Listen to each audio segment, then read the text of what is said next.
The notification sound from my phone cut through the silence of my empty classroom like a blade. 37 new tags on TikTok.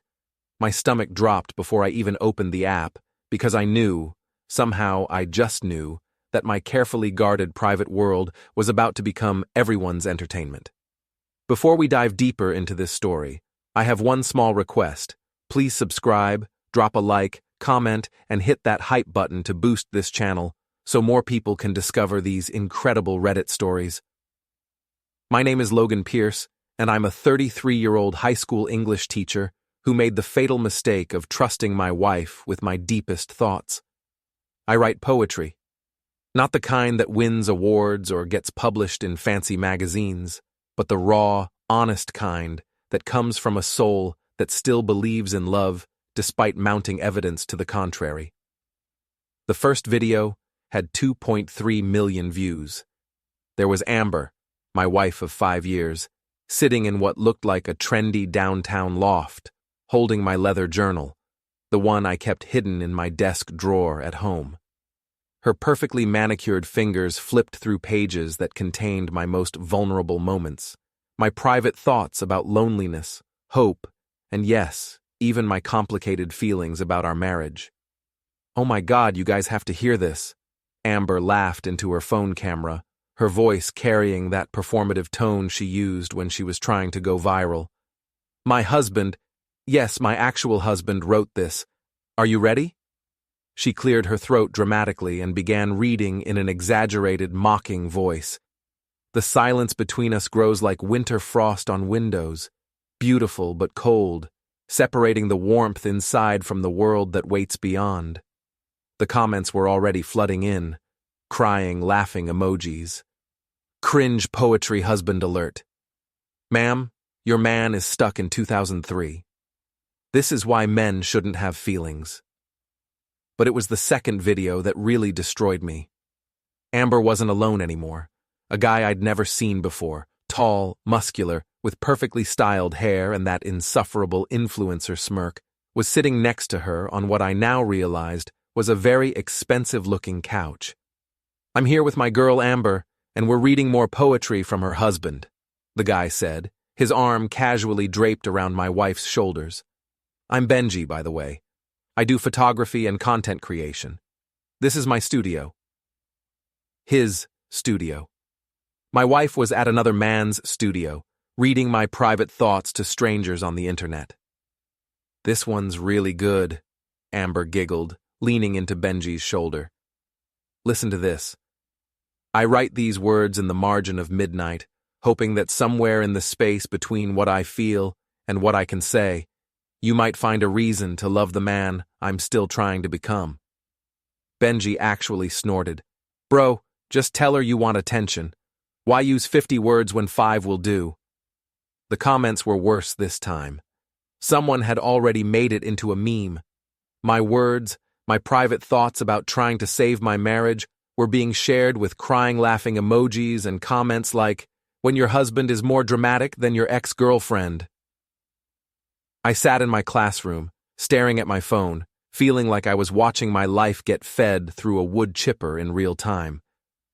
The worst part wasn't even the public humiliation.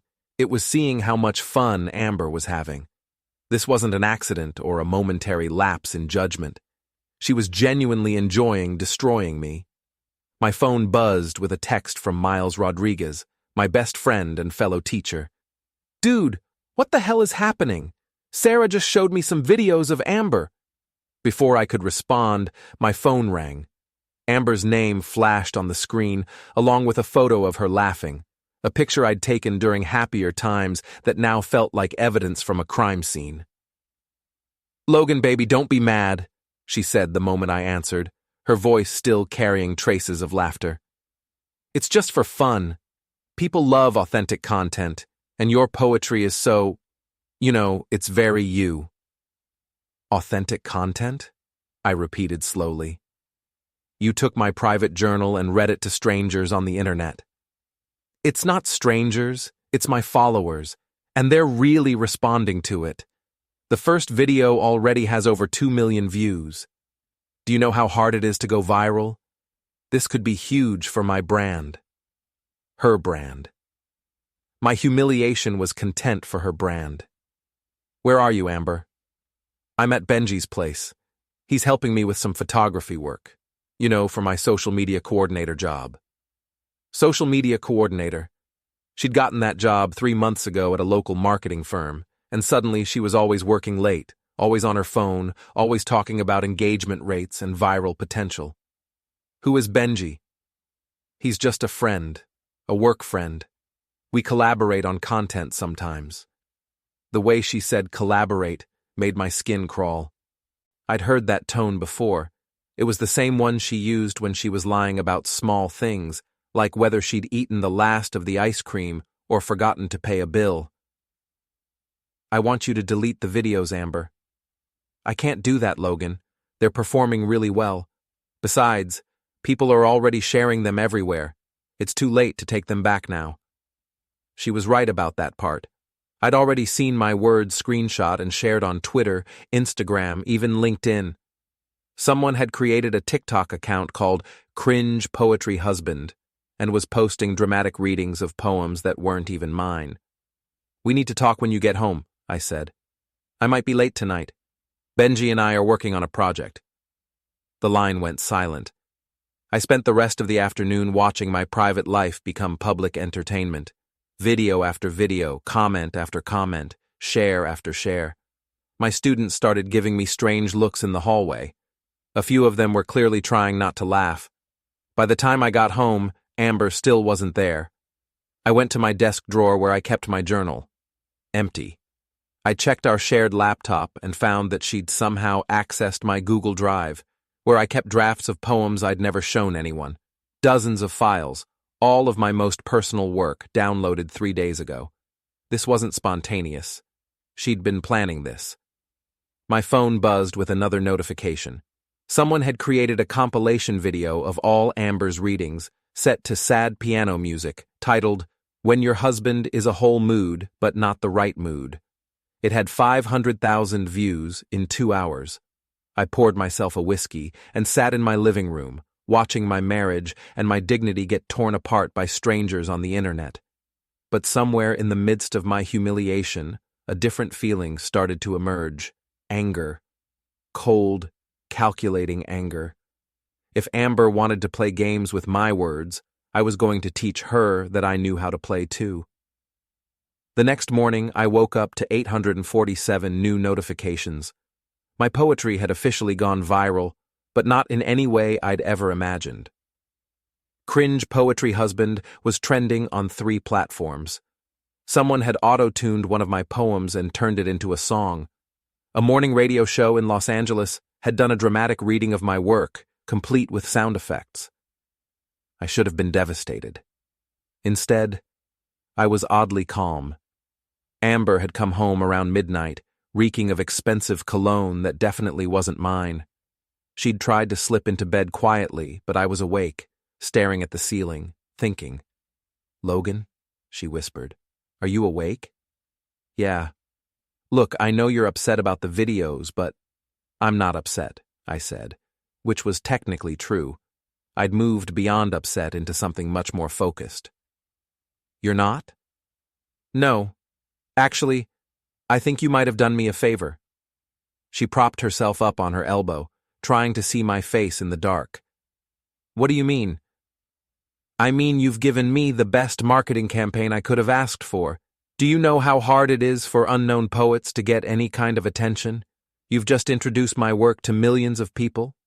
I don't understand." "Go to sleep, Amber. We'll talk tomorrow." But I didn't sleep.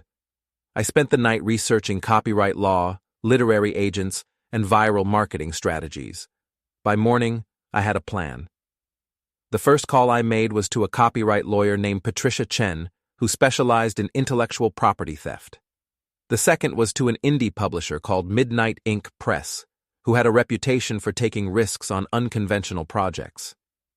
"Mr. Pierce," Patricia said during our phone consultation, "your wife technically committed copyright infringement by publishing your work without permission. The fact that she did it for commercial gain, building her social media brand, makes it even more serious. What are my options?" We can send cease and desist letters to everyone involved. We can also explore damages, especially if you can prove financial harm or, conversely, if you can monetize the exposure she created. The publisher was even more interesting. David Kim, the editor at Midnight Inc., had already seen the videos. "This is either the worst thing that's ever happened to you or the best," he said. "Depends on how you want to play it. Your poetry isn't bad, Logan. It's earnest and raw, which is exactly what people are craving right now, even if they're too cynical to admit it. The fact that it's gone viral for being cringe might actually work in our favor." "How?" "We lean into it. We publish a collection called Cringe, Poetry for the Brave or something like that. We market it directly to the people who are sharing your work, turn the mockery into a movement." By noon, I had a book deal. By 3 p.m., I had a social media strategy. By evening, I had launched my counterattack. The video I posted was simple. Me, sitting in my classroom after hours, looking directly into the camera with the kind of calm confidence I usually reserved for teaching Shakespeare to teenagers who'd rather be anywhere else.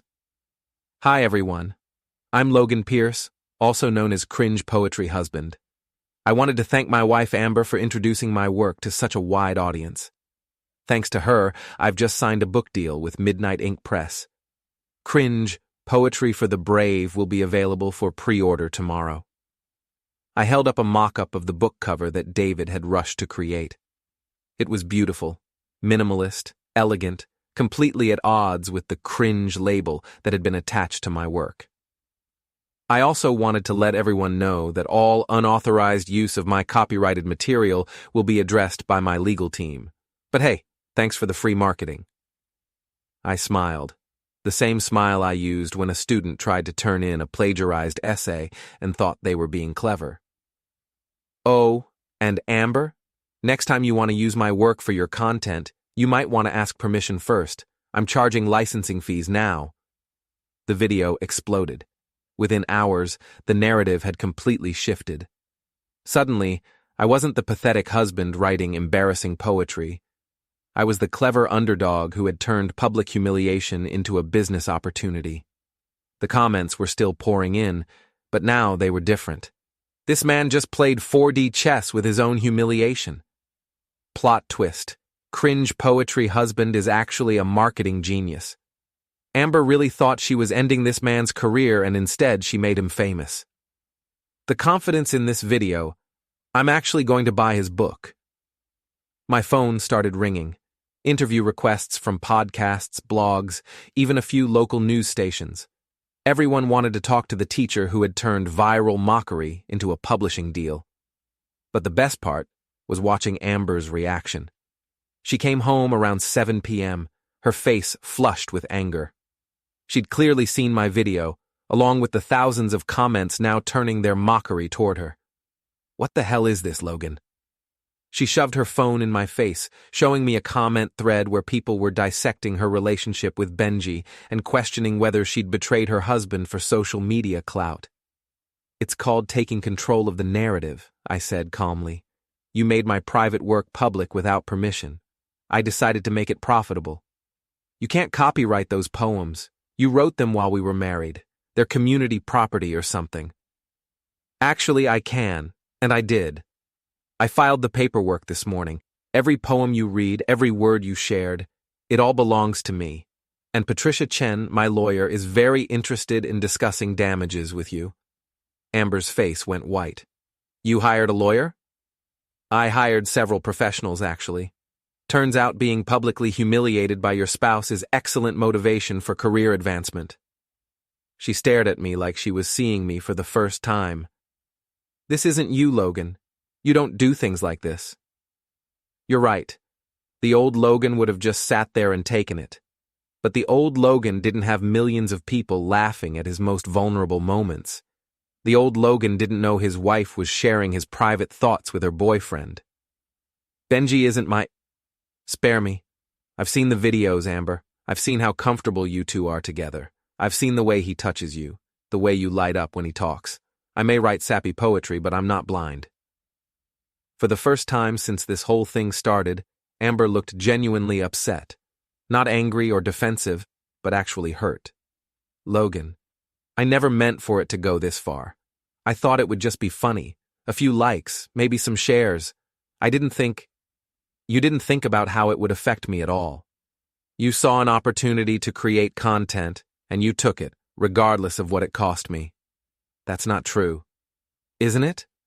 Tell me, Amber, when you were sitting in Benji's studio, reading my words to your followers, did you think about me at all? Did you consider how I might feel seeing my private thoughts turned into entertainment? She opened her mouth to respond, then closed it. We both knew the answer. I want you to delete the videos, I said. I can't. They're everywhere now. Other people have reposted them. Even if I delete mine, they'll still exist. Then I guess we have a problem. My phone buzzed with a text from David at Midnight Inc. Pre-orders just hit 10,000 copies. This is incredible. I showed Amber the message. Looks like your little joke is going to make me a lot of money. She stared at the screen, and I could see her calculating. The woman who had married a struggling teacher was watching him transform into something she hadn't expected. What happens now? She asked quietly. Now you get to live with the consequences of your choices, just like I've had to live with mine. As if on cue, her phone buzzed. She glanced at it and her face fell. What is it? I asked. Benji, he's getting a lot of hate comments. People are calling him a homewrecker. His sponsors are asking questions. I felt a dark satisfaction settle in my chest. Funny how quickly the internet can turn on someone, isn't it? Amber looked at me with something that might have been fear. Logan, what are you planning?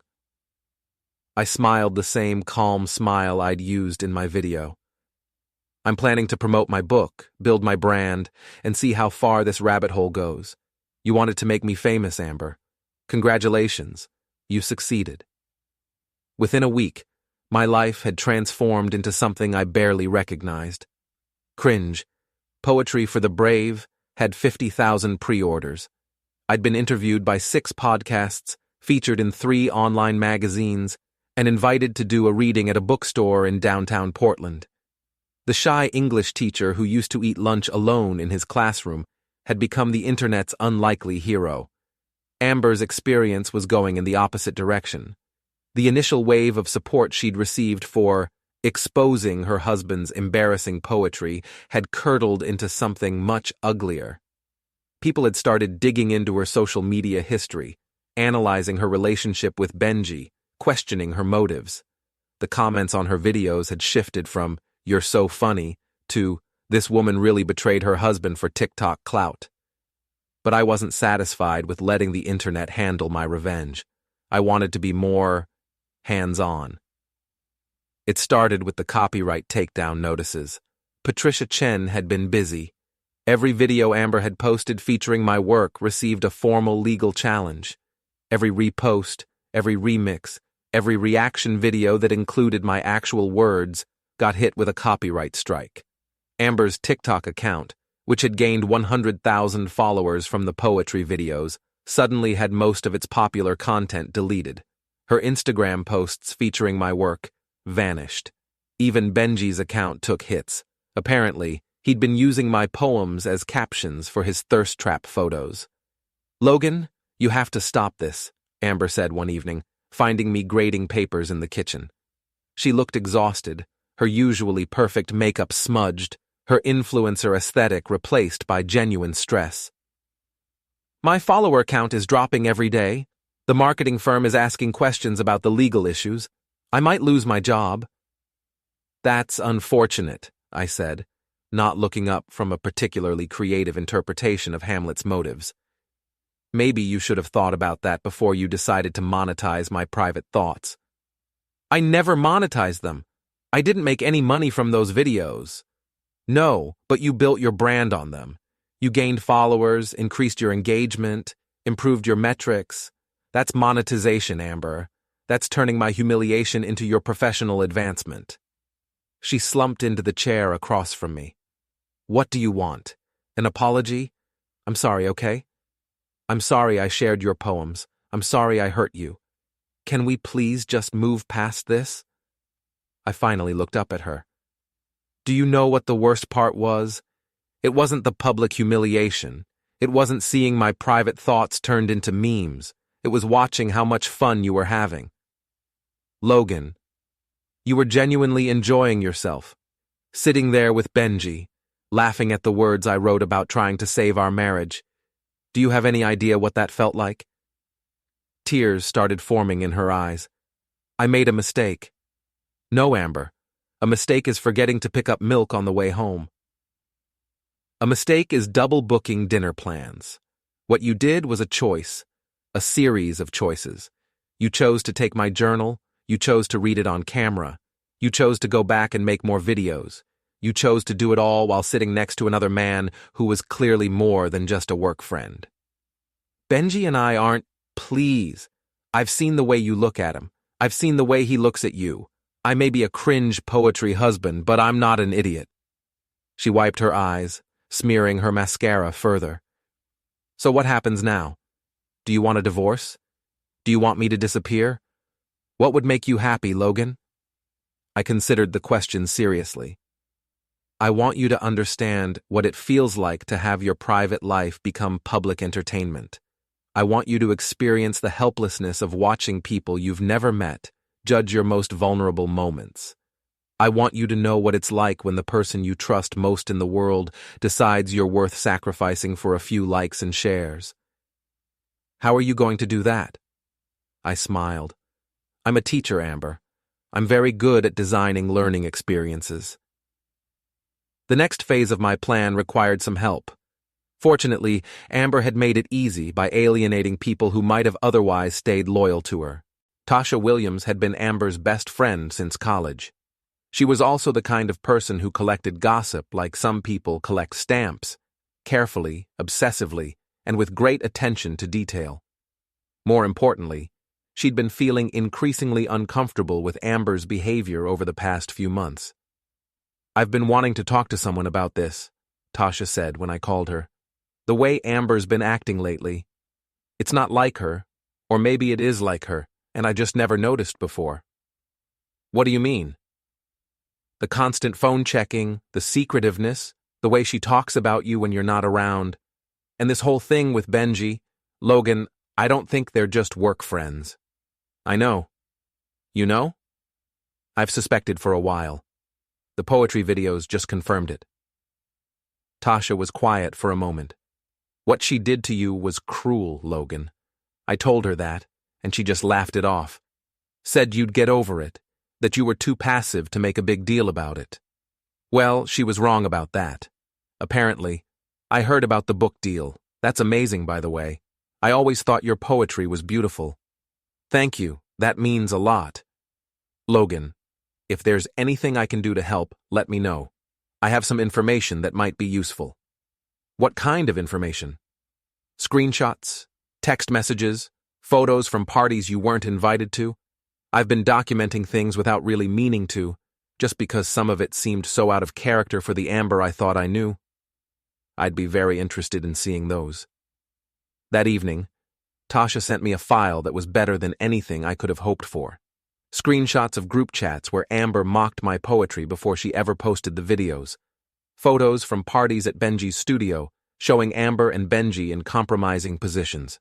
Text messages between Amber and her other friends discussing how pathetic I was and how she was outgrowing our marriage.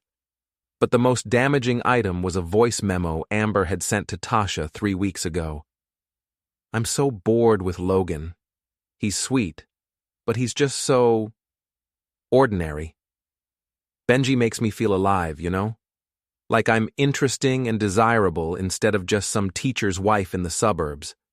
The poetry thing is just going to be the beginning. I need to build my brand so I can afford to leave him. She'd been planning to leave me. The poetry videos weren't just cruel entertainment. They were part of an exit strategy. I spent that night crafting my response. Not an angry rant or a hurt accusation, but something much more devastating. A calm, detailed, evidence-backed explanation of what had really been happening in my marriage. The video I posted the next day was titled, the real story behind Cringe Poetry Husband. I sat in the same classroom with the same calm confidence, but this time I had props. A lot of people have been asking about the context behind my wife's videos, I began. I thought it might be helpful to provide some background. I held up my phone, showing a screenshot of the group chat where Amber had shared my poems days before posting them publicly, along with laughing emojis and comments like, "Wait until you see what I do with these." This shows that my wife's actions weren't spontaneous or accidental. She planned to use my private writing for content. Next, I showed a photo from one of Benji's parties, where Amber was clearly visible in the background, her arms around Benji's waist. This photo was taken 3 weeks ago at a party I wasn't invited to. My wife told me she was working late that night. Finally, I played a portion of the voice memo, with Amber's voice clearly audible. "I'm so bored with Logan. Benji makes me feel alive. I need to build my brand so I can afford to leave him." "I want to be clear," I said, looking directly into the camera. "I'm not sharing this to hurt my wife or to gain sympathy.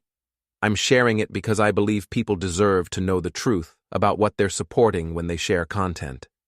My wife didn't just make a mistake or have a momentary lapse in judgment. She made a calculated decision to use my private thoughts as stepping stones for her own ambitions." The reaction was swift and brutal. Within hours, the video had been viewed 2 million times. The comments were overwhelmingly supportive of me and absolutely savage toward Amber and Benji, but the real impact was more personal. My phone started ringing with calls from people I hadn't heard from in years, old friends, former colleagues, even some of my students' parents. Everyone wanted to offer support, share their own stories of betrayal, or just tell me how much they admired my handling of the situation. Amber's phone, on the other hand, went silent. When she came home that night, she looked like she'd been hit by a truck. Her face was pale, her hands were shaking, and she could barely make eye contact. "Logan," she whispered, "what have you done? I told the truth. You destroyed me, my job, my friends, my reputation. It's all gone." "No, Amber, you destroyed those things. I just made sure people knew how." She collapsed onto the couch, putting her head in her hands. "The marketing firm fired me. Tasha won't answer my calls. Even my mother is asking questions about whether I'm having an affair." "Are you?" She looked up at me with red, swollen eyes. "Does it matter anymore?" "It matters to me." "Yes," she whispered. "Yes, I've been sleeping with Benji for 2 months. Are you happy now?" I felt a strange calm settle over me. Not happy, but satisfied. What's the difference? Happy would mean I got something I wanted. Satisfied just means justice was served. She stared at me like I was a stranger. "This isn't you, Logan. You're not cruel. You're not vindictive. You're the man who writes poetry about hope and love and second chances. You're right. But you know what's funny about poetry? It's all about transformation, about becoming something new through experience. Congratulations, Amber. You've inspired my greatest transformation yet." My phone buzzed with a text from David at Midnight Inc. "Holy shit, Logan. Pre-orders just hit 200,000. We're moving up the publication date." I showed Amber the message. "Looks like your betrayal is going to make me rich." She stared at the screen, then at me, then back at the screen. "I don't recognize you anymore." "Good. The man you married was naive enough to trust you with his heart. The man I'm becoming is much smarter than that." As I walked upstairs to bed, leaving Amber alone with the wreckage of her choices, I felt something I hadn't experienced in months. Complete, perfect control over my own life. The revenge was just getting started. 3 weeks later, I was living in a world I'd never imagined. My book had become a pre-order phenomenon, climbing bestseller lists before it was even printed. I'd been invited to appear on morning talk shows, featured in literary magazines, and offered a teaching position at a prestigious private school that paid twice my current salary. Meanwhile, Amber's world had completely collapsed. She'd lost her job, most of her friends, and her social media following had dropped from 100,000 to about 3,000 die-hard supporters who seemed to enjoy watching train wrecks in real time. But she wasn't going down without a fight. "Logan, we need to talk," she said one evening, finding me in my study where I was working on poems for my second collection. She looked different. Thinner, more desperate, but also more determined than I'd seen her in months. "I'm listening. Benji and I have been talking. We think there's a way to fix this, to make things right. I'm intrigued. Please, continue. We want to do a live stream, a real conversation where we apologize, explain our side of things, and try to move forward. Benji has connections with some big influencers who could help rehabilitate our image." I leaned back in my chair, studying her face. "And what exactly would you apologize for?" "For hurting you. For betraying your trust. For making your private thoughts public without permission. And?" She hesitated. "And for the affair. You'd admit to that publicly? If that's what it takes to start healing and move forward, yes." I considered her proposal. "What's in it for me?" "We could present a united front, show that we're working through our problems like mature adults. It might help both of our reputations." "Amber, my reputation is fine. Better than fine, actually. I'm a best-selling author now, remember? But you could be more than that. You could be the man who forgave his wife, who chose love over revenge. That's a much better story than angry husband destroys cheating wife's life." She had a point. The narrative of forgiveness and reconciliation would certainly be more palatable to some audiences. But I wasn't interested in palatability anymore. "Where would this live stream take place?" "Benji's studio. It's set up for professional streaming, and it's neutral territory." "The same studio where you recorded the original videos mocking my poetry?" She flinched. "Yes, but we thought it would be symbolic, like coming full circle." "I see. And who else would be there?"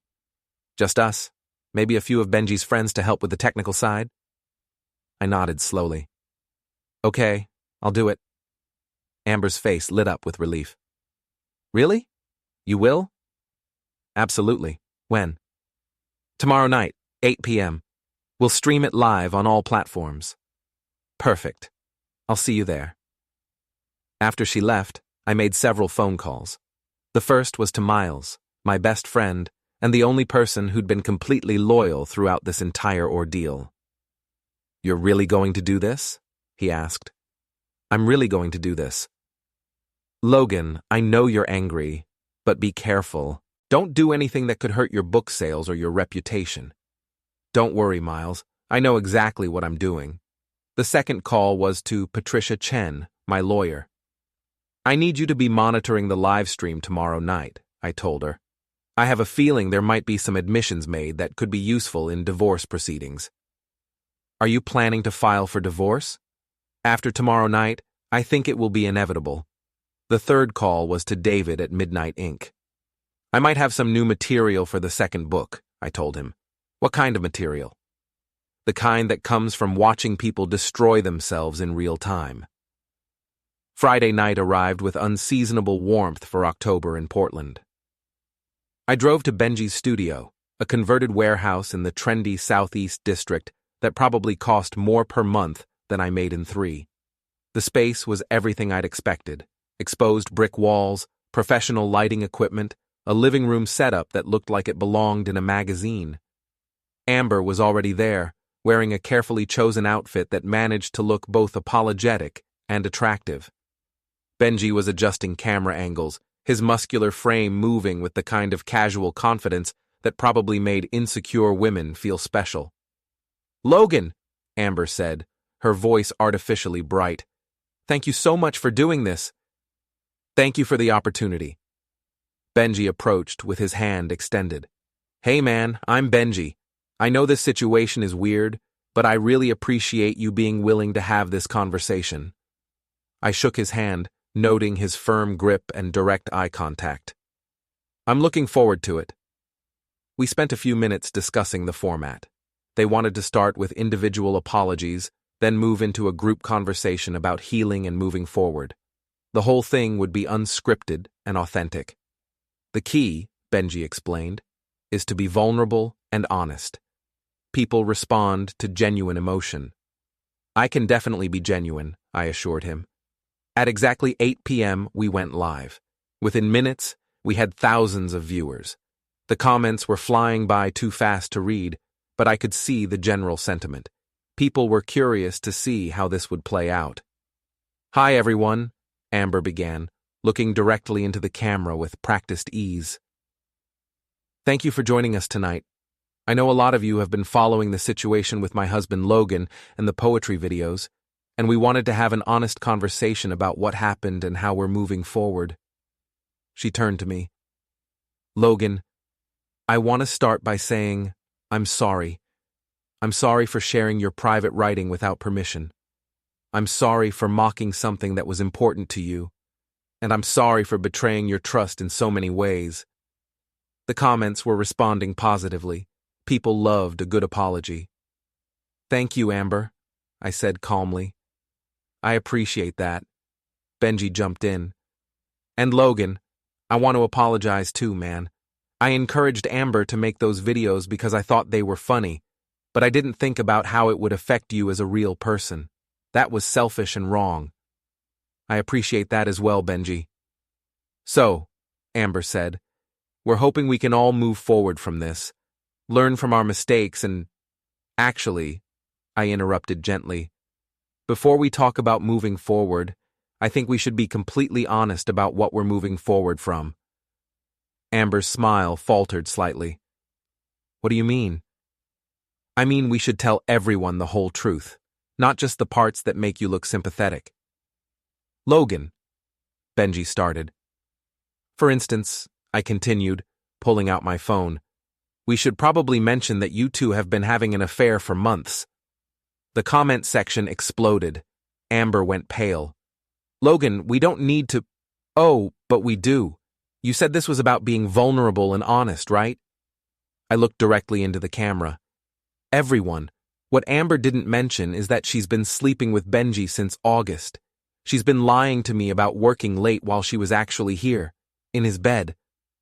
"Dude, that's not—" Benji started. "And Benji," I continued, "you should probably tell everyone about the voice memo Amber sent to her friend Tasha, where she said she was using the poetry videos to build her brand so she could afford to leave me." I played the audio clip. Amber's voice filled the studio. "I'm so bored with Logan. Benji makes me feel alive. I need to build my brand so I can afford to leave him." The viewer count was climbing rapidly. We were up to 50,000 people watching live. "Logan, stop," Amber said, her voice shaking. "This isn't what we agreed to." "You're right. We agreed to be honest and vulnerable. So let's be honest." I turned to address the camera directly. "My wife didn't just make a mistake when she shared my poetry. She orchestrated a campaign to humiliate me as part of her plan to leave our marriage for another man. The mockery, the public humiliation, the violation of my privacy, it was all calculated." Benji stood up abruptly. "Okay, I think we're done here."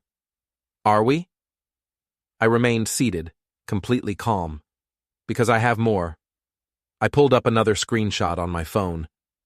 This is a text conversation between Amber and Benji from last week, where they discuss how they're going to manage the narrative and make me look like the bad guy for defending myself. The comments were absolutely savage now. People were calling Amber and Benji every name in the book. The viewer count hit 75,000.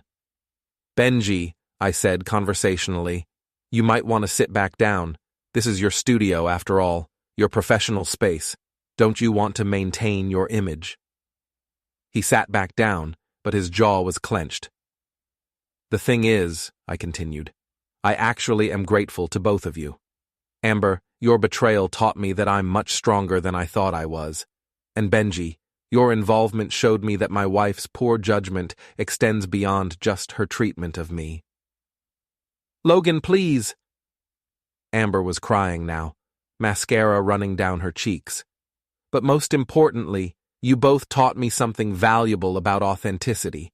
See, You talk a lot about authentic content, genuine emotion, vulnerable storytelling, but you don't actually know what those things mean. I stood up and walked closer to the camera. Authenticity isn't performing vulnerability for likes and shares. It's not crafting your image to maximize engagement. Real authenticity is what happens when someone strips away everything you've built and you have to figure out who you actually are underneath. The viewer count hit 100,000. My poetry wasn't cringe because it was honest about difficult emotions. It was beautiful because it was honest about difficult emotions. The difference is whether you're brave enough to recognize beauty when it doesn't fit your expectations. I turned back to Amber and Benji, who were both staring at me like they'd never seen me before. So thank you both for giving me the opportunity to discover what I'm actually capable of when someone I love decides I'm expendable. I walked toward the door, then paused. Oh, and Amber. My lawyer will be in touch about divorce proceedings. Benji, you might want to check your lease agreement. I believe adultery clauses are pretty common in commercial rental contracts. I left them sitting there, still live streaming to 125,000 viewers, with no idea how to recover from what had just happened. My phone was buzzing with notifications before I even reached my car. Text messages from Miles, from David at the publisher, from journalists who wanted interviews. But the message that made me smile was from Patricia Chen. That was the most professional character assassination I've ever witnessed. Call me Monday. We have a lot to discuss. As I drove home through the Portland night, I felt something I hadn't experienced in months. Complete, perfect peace. The war was over. I'd won. The live stream had been viewed 2.3 million times within 48 hours. Clips from it were everywhere. TikTok, Twitter, Instagram, YouTube. But unlike the original poetry videos, this time I was the hero of the story. Cringe Poetry Husband Destroys Cheating Wife Live had become the most satisfying revenge story the internet had seen in years. My book pre-orders hit 500,000 copies. I was offered a Netflix documentary deal. 3 different agents wanted to represent me for a memoir about the experience. Amber and Benji, meanwhile, had become cautionary tales about the dangers of social media manipulation and infidelity. Benji lost his studio lease, just as I'd predicted. Amber was staying with her mother, who had called me personally to apologize for her daughter's behavior. But I wasn't done yet. The final phase of my revenge required one last public appearance, and I knew exactly where it needed to happen. Lincoln High School, where I taught, was hosting its annual Arts Night, an evening where students, faculty, and community members shared creative work. I'd participated every year since I started teaching there, usually reading 1 or 2 safe, classroom-appropriate poems to a polite audience of parents and colleagues. This year was going to be different. "Logan," Principal Carter said when I submitted my request to participate, "are you sure you want to do this? Given everything that's been happening in your personal life, it might be better to keep a low profile. I appreciate your concern, but I think it's important for my students to see that creativity can survive even the worst circumstances. What are you planning to read?" "Something new, something inspired by recent events." She looked nervous, but she approved my participation. I spent the week leading up to Arts Night crafting the perfect piece, not a poem this time, but a prose piece that told the complete story of my transformation from humiliated husband to best-selling author. It was funny, brutal, and absolutely devastating to anyone who had underestimated the power of a quiet man with a way with words. The night of the event, the school auditorium was packed.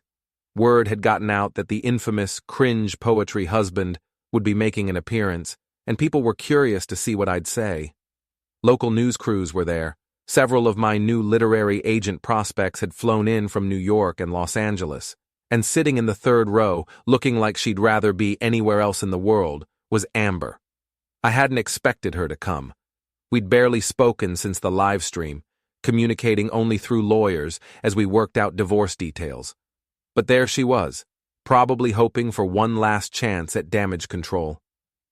When my turn came, I walked to the podium with the same calm confidence I'd displayed in all my videos. The auditorium fell silent. "Good evening," I began. "My name is Logan Pierce, and until recently, I was known primarily as a high school English teacher who wrote embarrassing poetry in his spare time." A few people chuckled. "Tonight, I want to tell you a story about transformation, about what happens when the person you trust most in the world decides that your vulnerability is content, your privacy is entertainment, and your heart is a commodity to be traded for social media engagement." I looked directly at Amber. She was staring at her hands. "This is the story of how I learned that sometimes the worst thing that can happen to you is also the best thing that can happen to you, depending on how you choose to respond." For the next 20 minutes, I told the complete story. The discovery of the videos, the humiliation, the betrayal, the affair, the legal maneuvering, the book deal, the live stream confrontation.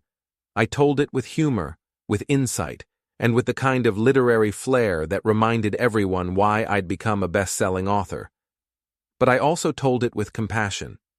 Not for Amber, she'd forfeited any right to my compassion months ago, but for the version of myself who had been naive enough to believe that love was enough to protect him from cruelty. The man who wrote those original poems believed that vulnerability was strength, I said. He believed that sharing your deepest thoughts with someone you loved was an act of courage. He believed that marriage was a safe space where two people could be completely honest with each other without fear of judgment or betrayal. I paused, letting the words settle. That man was right about vulnerability being strength. He was right about honesty being courage. He was just wrong about who deserved access to those gifts. The audience was completely silent. Even the news cameras had stopped moving. So to anyone out there who's been told that their emotions are too much, their thoughts are too deep, their words are too honest, don't believe it. The problem isn't that you feel too much. The problem is that you've been sharing those feelings with people who feel too little. I looked out at the crowd, making eye contact with students, parents, colleagues, strangers who had come to see the spectacle. My poetry was never cringe. It was just inconvenient for people who preferred shallow water. The applause started slowly, then built to a standing ovation that lasted 5 minutes. People were crying, cheering, taking pictures and videos that I knew would be shared thousands of times before the night was over. As I left the podium, I walked past Amber's row. She looked up at me with tears in her eyes. "Logan," she whispered. Goodbye, Amber." Those were the last words I ever spoke to my ex-wife. 6 months later, Cringe, Poetry for the Brave, debuted at #1 on the New York Times bestseller list. My memoir, From Mockery to Mastery, was already in development.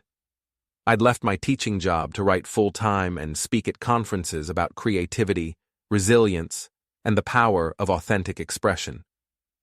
I bought a house in the mountains outside Portland with a writing studio that overlooked a valley where fog collected in the mornings like thoughts waiting to become words. I adopted a dog, a rescue pit bull named Hemingway, who had also survived betrayal and learned to trust again. Amber moved to Los Angeles, where she got a job as a social media manager for a wellness influencer. She never rebuilt her online following. Benji started a podcast about learning from failure that lasted 6 episodes before being canceled due to lack of interest. But the most satisfying part of my revenge wasn't their downfall, it was my rise. I'd transformed from a man who wrote about longing and hope into a man who embodied those qualities. I'd learned that the opposite of humiliation isn't pride, it's dignity. And dignity can't be taken from you, it can only be claimed. On quiet mornings in my mountain studio, with Hemingway sleeping at my feet and coffee steaming in my favorite mug, I sometimes thought about the man I used to be. The one who hid his poetry in desk drawers and apologized for feeling too much. That man had been right about one thing. Vulnerability is strength. He'd just needed to learn to be more selective about who got to witness it. I was still writing poetry. But now I wrote from a place of power instead of pleading, confidence instead of desperation, wisdom instead of wishful thinking, and every single word was authentic.